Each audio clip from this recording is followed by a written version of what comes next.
Raza Khan is an industry veteran. He joined al-Najah as Chief Executive Officer in September 2017 to help drive the al-Najah Group's next phase of growth and development. Under his leadership and vision, al-Najah has ambitious plans for future. Today, al-Najah Education is considered among the top 3 players and it has over 8,000 students and more than 750 teachers. Raza was founding CEO of an educational trust providing school improvement, teacher training and specialist support. Under his leadership, the trust generated market-leading numbers whilst overseeing the most effective program of school improvement to have taken place anywhere in the UK. Let's have a quick chat with Raza Khan.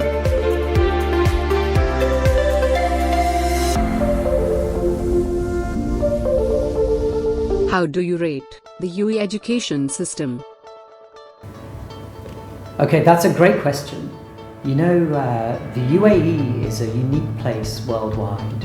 We have very high per capita income, we're a growth economy, and with a very large population of expatriate residents. This makes the UAE, in effect, the international schools capital of the world, with more private international schools per head of population than anywhere else.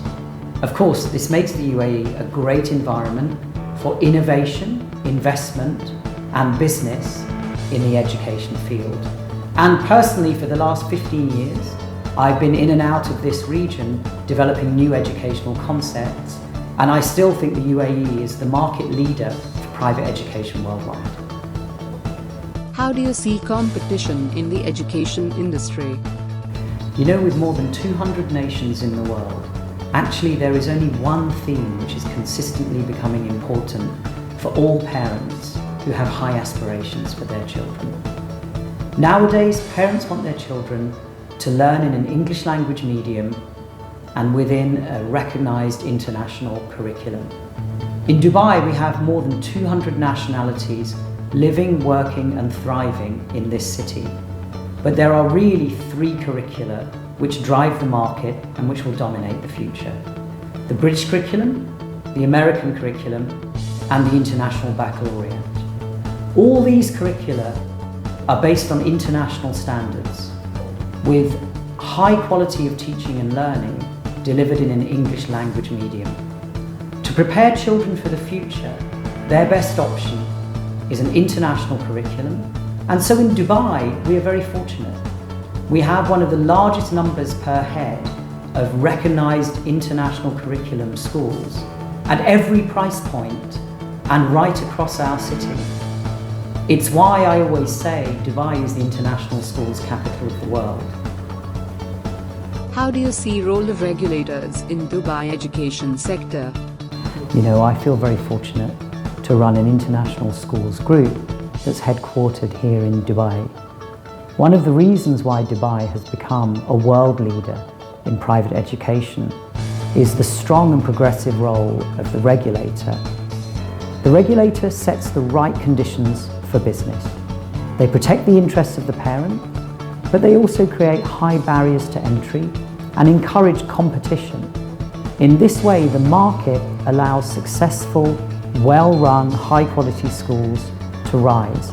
Dubai is without doubt one of our most successful markets, and it's a strong regulatory framework coupled with a supportive regulatory environment driven by the KHDA that I think will continue to drive the growth of private education in Dubai.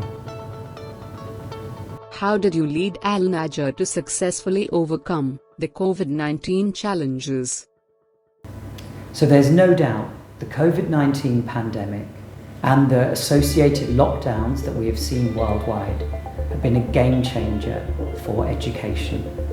At al-Najah Education, we very quickly pivoted from a school-based model to distance learning so that all of our children could enjoy uninterrupted learning. As a result, our group managed to grow both numbers and revenues even through the coronavirus crisis. And as we come out of the worst of the pandemic and start to see our schools reopening, Al-Najah has more students on roll than ever before. Going forward, we'll concentrate on our core business. We run great schools with fantastic quality of teaching and learning in excellent environments which stimulate children's learning and development. But we will also adapt to the changing times.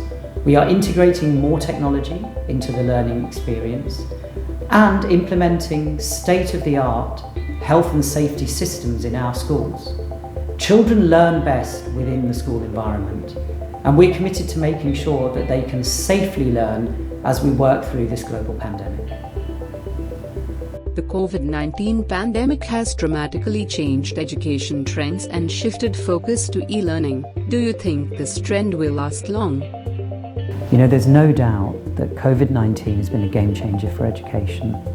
Al-Najah was able to pivot very quickly once the pandemic struck and to move from school-based to distance learning using advanced technology, including learning systems, video teaching, and other applications, so our children could enjoy uninterrupted learning. This trend will continue. I think schools will always need to move seamlessly from home-based to school-based learning. And so we remain prepared for continued challenges, so our children will continue to enjoy uninterrupted learning, even if we have more lockdowns in future. How do you see the role of technology in future education? That's a very timely question. Now look, e-learning is here to stay, but it is my view that e-learning won't replace the bricks and mortar school experience. See, parents need to work, and children learn best in the social environment of a school. What I do think will happen is that schools will need to become smarter in the use of technology and the integration of AI and advanced learning systems into the classroom experience. This is why I think the future will see the rise of the smart school, where technology is much more embedded into everyday teaching and learning. Do you think education sector requires more investment to cope up with latest trends in the wake of COVID-19 crisis? So no doubt, as well as opportunity, there are challenges ahead. One of the key challenges in the education sector right now is actually the availability of teachers. Worldwide, we have a teacher recruitment and teacher training crisis. And so, innovative companies like Al-Najah are beginning to adapt and develop new training methods and new ways of delivering teaching and learning, so we can be ready for the ongoing shortage in the global supply of a teaching workforce. Technology is the second key challenge. Technology is no doubt an opportunity. The challenge for a school operator is to keep abreast of new technological development and make sure that you are always on the cutting edge of new learning technologies. Our third key challenge is economic. Schools have to stay affordable for parents. And that really, I think, is where the mid-market and the affordable operators like Al-Najah will continue to take market share and to grow in the future. What is the most serious challenge being faced by the education industry?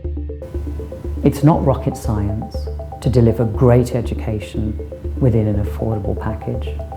Within Al-Najah, our schools are located at the midpoint of the fee bracket within the Dubai market.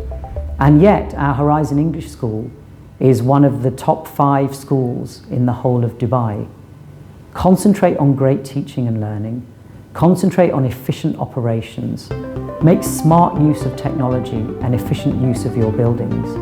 And I believe it is possible to deliver world-class education at a price point and a level that more families can afford. This rise of value for money, I think, will be a driving trend in future. As educators and investors, we need to continue to invest in innovation and to run our schools in an efficient way and pass those savings on to our customers. In return, these customers will reward us with their loyalty and with their commitment and make our business sustainable for the future. What do you suggest to ensure sustainable education system in the region? I feel very fortunate to run an international schools group that's headquartered here in Dubai.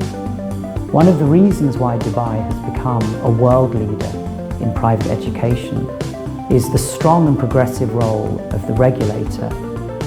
The regulator sets the right conditions for business.